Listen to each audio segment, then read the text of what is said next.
Welcome to What the World Needs Now with hosts Tom Wisnan and Josh Monroe. We hope you're able to leave feeling encouraged and ready for another day of changing lives in the field of education as we speak with inspirational teachers from across the nation and world about what keeps their spark lit. In this episode, Dr. Jim Sutfin, Superintendent of Millard Public Schools, shares his passion about leading a school district through a pandemic and what it might look like on the other side. Without any further ado, Jim Sutphin. All right, Dr. Sutphin, thank you so much for being with us. For our listeners who don't have the pleasure of knowing who you are, would you mind introducing us to yourself? Who are you, where are you from, and what's your role in education? Yeah, well, good evening. Thanks for having me tonight. I really appreciate it.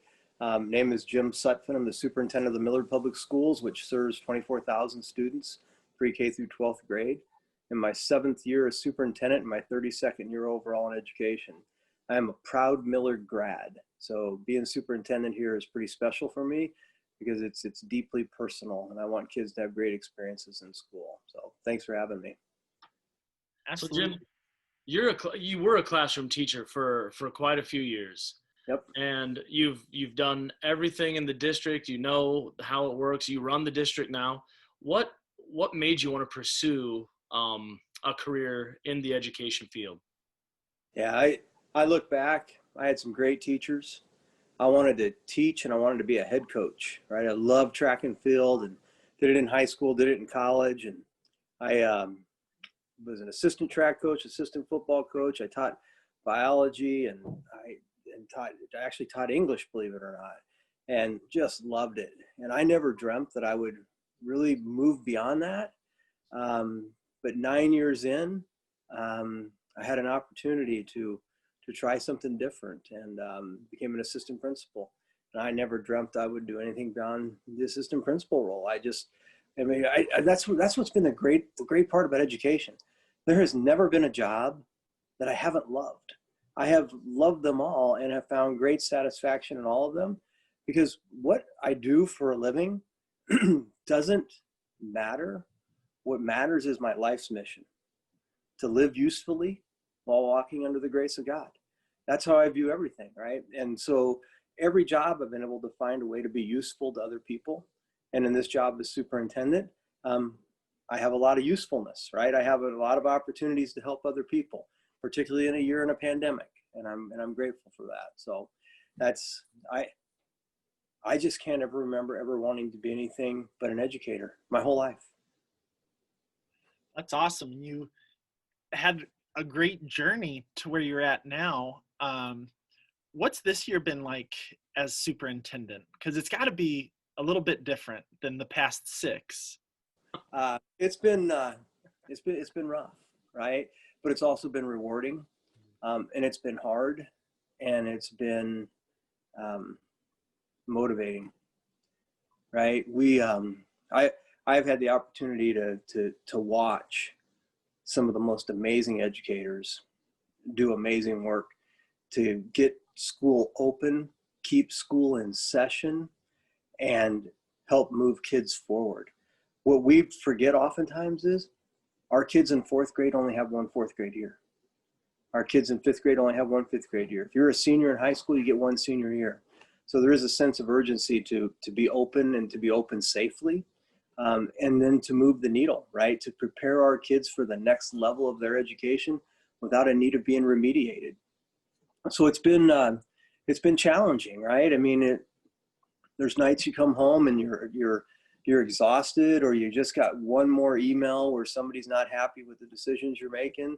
But when it comes down to it, the mission and the purpose is to educate our kids, and we're doing that. And man, talk about blessed. The people in the Millard schools are awesome. In fact, there's 2 guys on this line right now that are pretty awesome fellas, right? Pretty darn motivated about helping kids. And we can do anything when we have the mentality that we're going to help kids. That really means a lot. Thank you very much. I get to watch the leadership in Millard do some amazing things and be really inspirational with its teachers and other leaders, district leaders. So thank you for being that inspiration to those of us that are teaching or those of us that are in the buildings in Millard Public Schools. This year's been tough. You said that. How do you maintain that inspiration, that focus, that that sense of urgency that you talk about? Yeah. So, you know, for me, the motivation to be an educator has never been a problem to find. I mean, it's just my groove. It's my jive. Just like you guys. It's where I feel at peace. Some people feel at peace when they're working on a house, and some people feel at peace when they're working on a car or programming a computer. That's not me.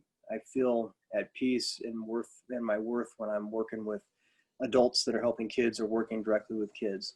So the motivation's been pretty easy. Balance has probably been a little bit more difficult.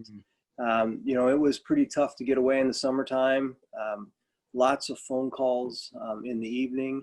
I laugh sometimes. It's like my phone will go kind of quiet between about 3:30 and 5, and no sooner do we sit down and start eating dinner, and the phone starts ringing, right? But that's just part of it. It's just part of the whole gig, and it's pretty awesome. It's when people focus on the right things, motivation comes. And with all of the decisions that you've made this year, I know that they've been hard for you. What kind of thought process are you going through? Because I sit and think, I'm glad I'm not making the choices you're making, because no matter what you do, you're going to have people that are upset. So yeah. What was the thinking behind the decisions going into this year from your stance? Yeah. So first and foremost, it is, could we open school safely for students and staff, right? That was question number one. That's the number one filter that we have to do. Number two, if we can be open, can we be open and in person? That's the second one, right? And the third one is, can we safely be open in person and provide options for at-risk youth, at-risk staff, so that we can continue the educational programming, but make sure everybody's safe. And that's how remote learning was born. Not a big fan of it, right? Don't necessarily like it, but it was necessary, and it's going to be necessary up and through the time we get the vaccine, which, let's get her going. We're ready. I'm telling you, I got a plan that if they deliver the vaccines, I'll have everybody shot up by the end of the day tomorrow. Let's get going. I'd be down for that. Yeah. Both arms, please. Both arms. Well, I commend you for how school has opened, because being in the classroom, I feel safe, and I love the protocols that you have helped put in place for us, because our kids are staying in school, and there's things there for them so that we're safe and healthy. How do you find that balance, Dr. Sutphin? I mean, as a classroom teacher, I have 24 students that are depending on me.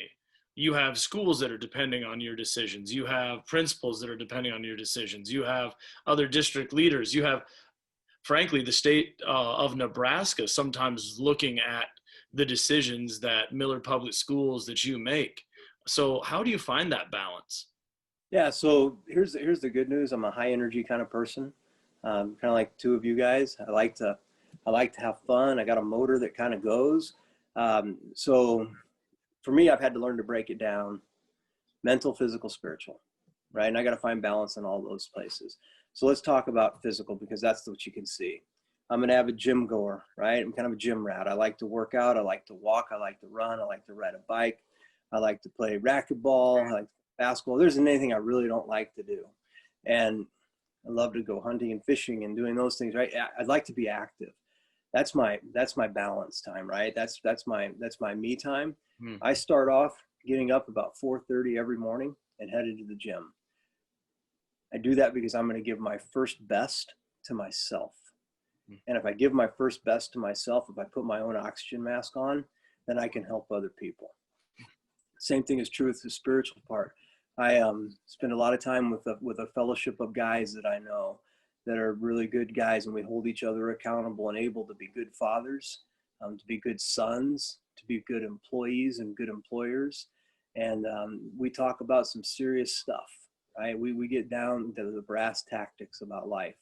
And that's a balance point for me. And I'm in contact with those guys, at least one of them, at least every day or every other day. And then a couple of times a week, we do a COVID coffee Zoom call. And so that's that. And then, then the mental part, right? Professional journals, the reading, the writing, all that stuff. But I got to tell you, I also love to read fiction. I love to get lost in a great fiction book, and just enjoy the heck out of it. I've been reading a series about a game warden up in Wyoming, right? He's a bad dude, or he's a good bad dude. And I have just thoroughly enjoyed it. And I've read the entire series. I'm on waiting. I think it's book number 23 is coming out, and I got it already pre-ordered. And it's like, come on, got to get it. So I got to get going on it. I got to find out what's going to happen next. And so that's kind of how I do it, right? I'm lucky. I married an educator. I'm blessed. My wife understands it. Sometimes I think if you didn't marry an educator, it might be even harder, because this is not just a job. This is a way of life, right? It's a way of life. And as a classroom teacher, it's about community. As a school superintendent, it's about an even bigger community. And it's just, and I guess someday I'll probably tire of it, and it'll be time to go do something else, or to ride off in the sunset in a Lund fishing boat heading out towards the northern shores of Minnesota. But for now, the balance is okay, right? It's okay. Yeah. I love too that you say that it's not just a job. It's a calling. It's something inside of you that you feel, and you just have that great feeling when you're doing what you're doing. So you said you were talking about how you're in charge of this community. And so I'm curious, in what ways do you build relationships with that community? Yeah, first and foremost, it's visibility. I'm out a lot. I have not been in buildings as much this year because of the COVID situation, because quite honestly, I know you guys are focused and need to be doing, but I've been out in buildings. I'm out in meetings all the time. I had a meeting with the chamber this afternoon, business leaders this afternoon. Had a meeting with some philanthropic people the other day. I have a parent advisory, a business advisory, a nonprofit advisory, which is all social working sorts of organizations that function in the city of Omaha. And I have an interfaith advisory. All those things, right? So we have all of the religions of the churches or places of worship in our district coming together, and we talk about our kids because we all serve the same families. And so that's how I try to be part of that community. I try to put myself out there, right? I'm the kind of guy that if I saw you, I'd walk across the street to shake your hand. That's, this is who I am. Drives my wife nuts. Will not go to Hy-Vee with me. The mayor of Millard Public Schools.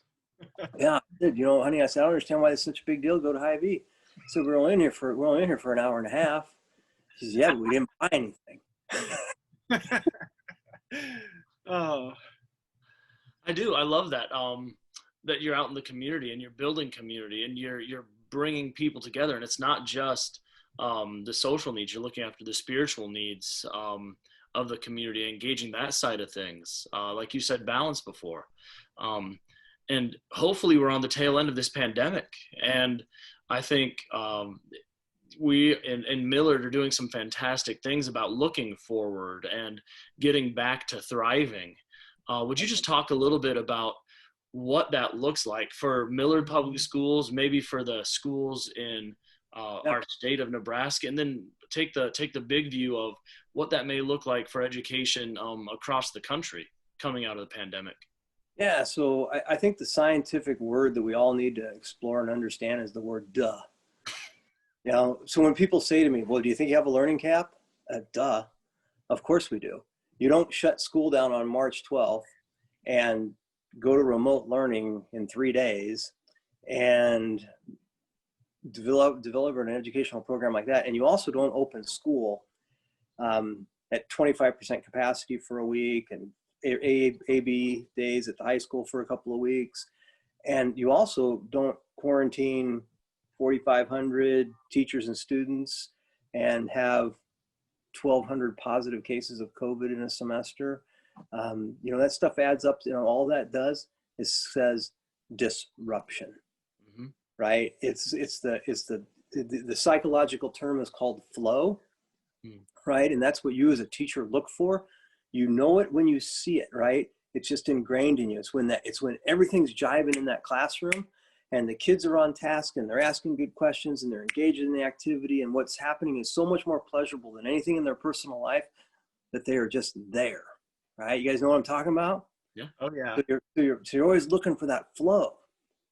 Well, we haven't had good flow, right? We've been, and as a classroom teacher, I can only imagine, this kid's here today. This kid's gone for 2 weeks. This one's going to remote in now. This one, and so it's been this fragmentation.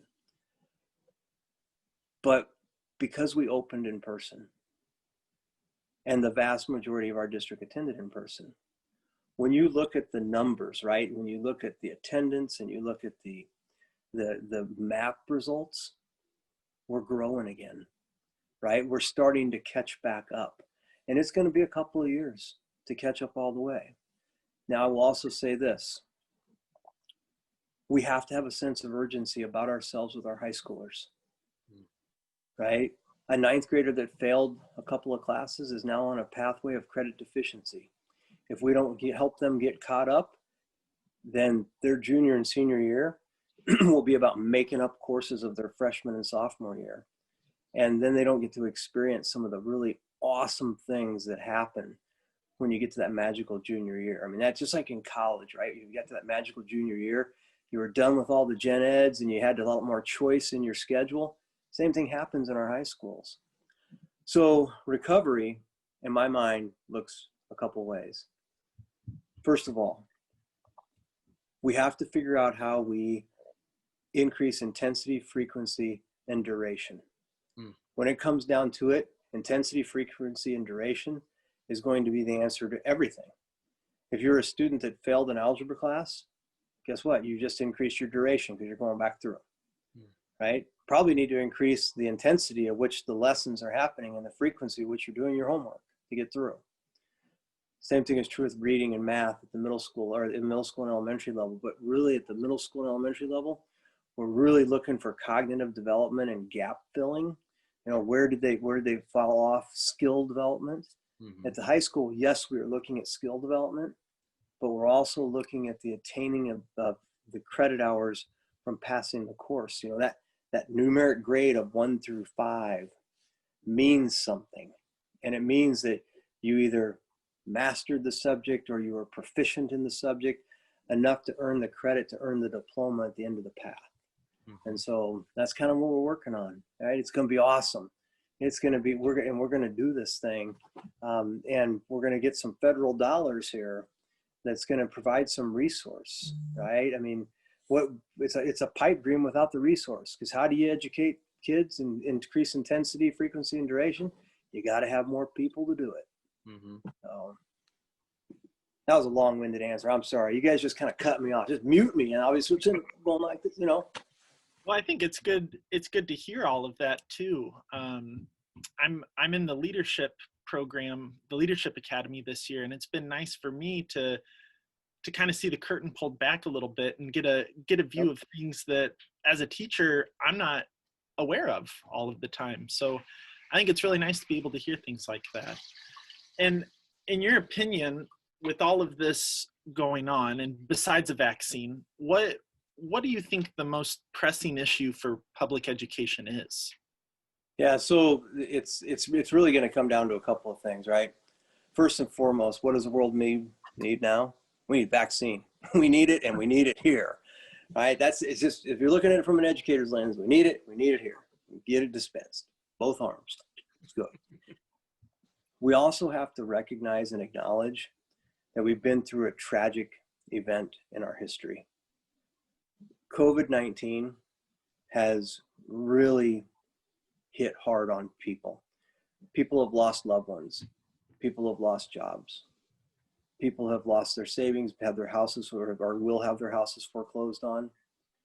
There's a whole myriad of things that are going to happen.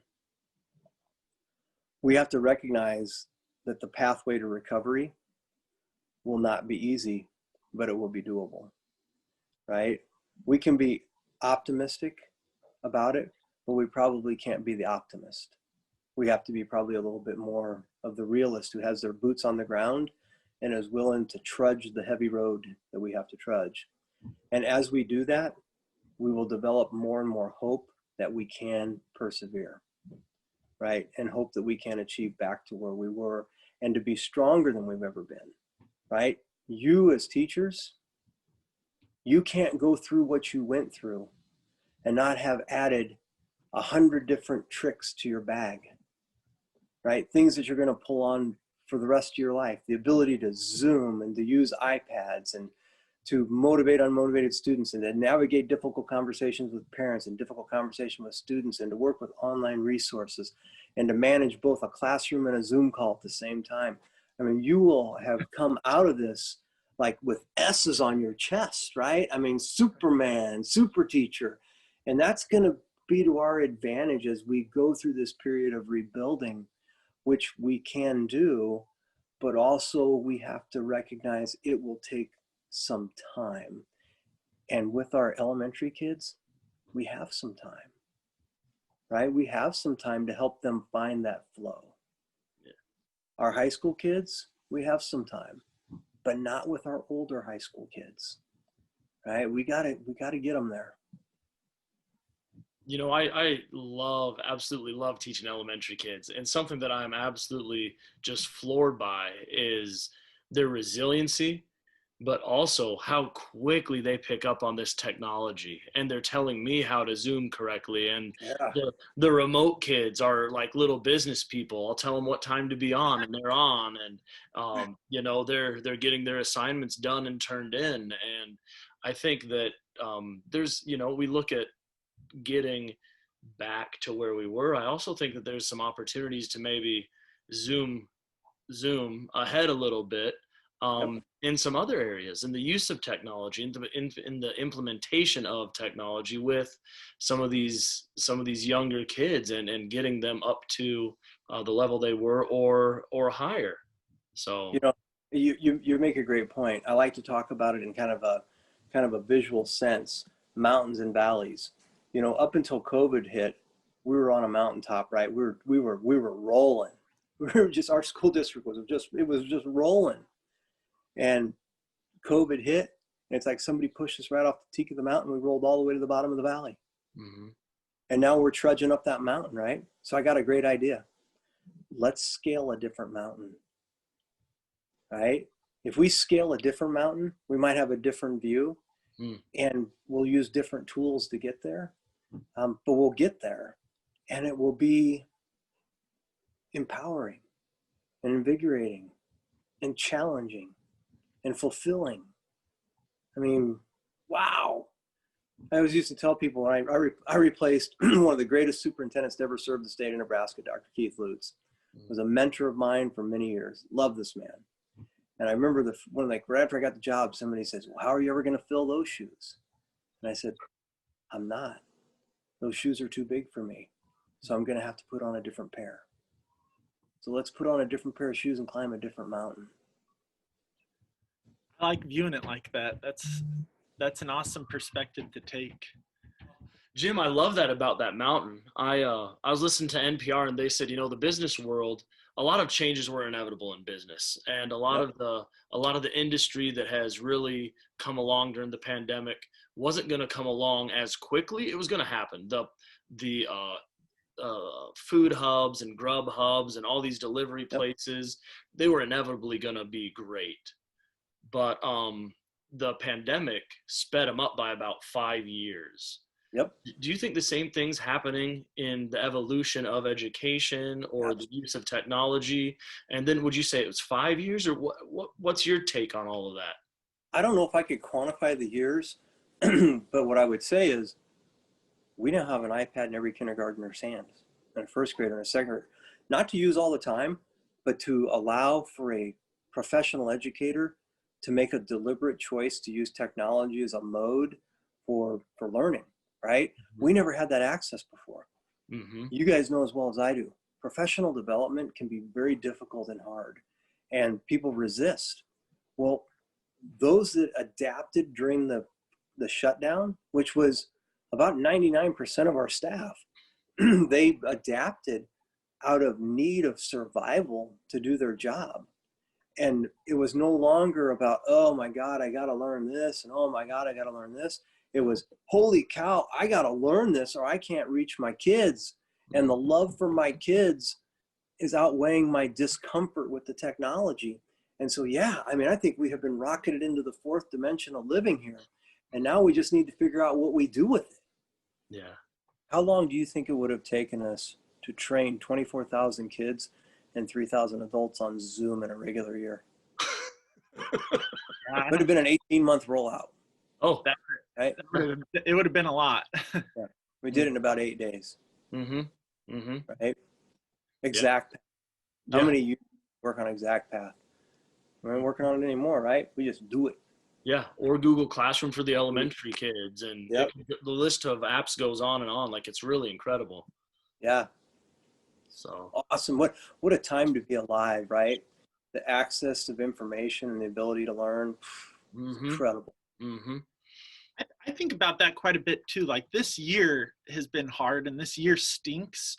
But when we get 5-10 years down the road, I think that when we reflect on this year, like you were saying earlier, we're going to walk away knowing so much more and having such a great appreciation for all the risks that we took this year. And we will have built our own resiliency, right? We are becoming more resilient by trudging our way through this unfortunate time. Because what are our choices, right? I mean, we can't go crawl in a corner and lay down because kids depend on us. Mm-hmm.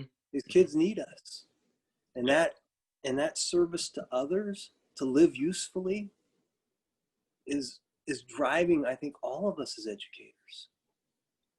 Yeah. I also like too that it's been a great year to model different things for kids, like failure, for example. When I'm trying to do something with my remote kids, but technology goes out, and so we have to pause for a moment, and they can see that this isn't working for me in the ways that I think and work through things. It's just been a really good time for us to model things for students. Love that. Great thought. Well, Jim, thank you so much. It's a pleasure to talk to you, but it's a great pleasure to get your insights into what the world needs now. You mentioned vaccines earlier, both arms. What is there? You were looking jacked. I mean, you see how? I mean, boom, yeah. I did a few push-ups before tonight's show, so. Yeah. Hold on a second. Oh. Mm-hmm, mm-hmm. Is there anything else that the world needs now, do you think, for education? You know what we need? We need to know that our brothers and our sisters, that we're all walking the same path together, and that we do this for love. We do this about love, and we just got to keep remembering that, right? I don't believe anybody got out of bed today to make the world a worse place, but we're on a collision course with other people. Just like it's like we're married and you get children, you're in a collision course in your family all the time, right? But love and tolerance, that needs to be our code. And when love and tolerance can be our code, we can do anything, including overcome a pandemic. That's good stuff, right? Now give it in both arms. Give it both arms. That's right. I love it. Well, thank you so much for being here with us tonight. This was a pleasure, and we really appreciate it. Hey, you guys have a great night. Thanks for all you guys do for our kids. I can't think of two better guys to get to interview with tonight, because you are just a model of energy. And so thank you. Thank you. Have a great night, Jim. You too. Thank Bye. you. All right. Bye. Ladies and gentlemen, that's our show. Thanks for tuning in this week. Hopefully you're ready for another week of changing lives. We're so thankful and appreciative that you took time to listen to our guest, Dr. Jim Sutfin. We hope that as you head out, you remember the biggest factor that plays into student success is you. Your love, your passion, your empathy, your dedication is exactly what the world needs now. Thanks for all you do. Have a good one.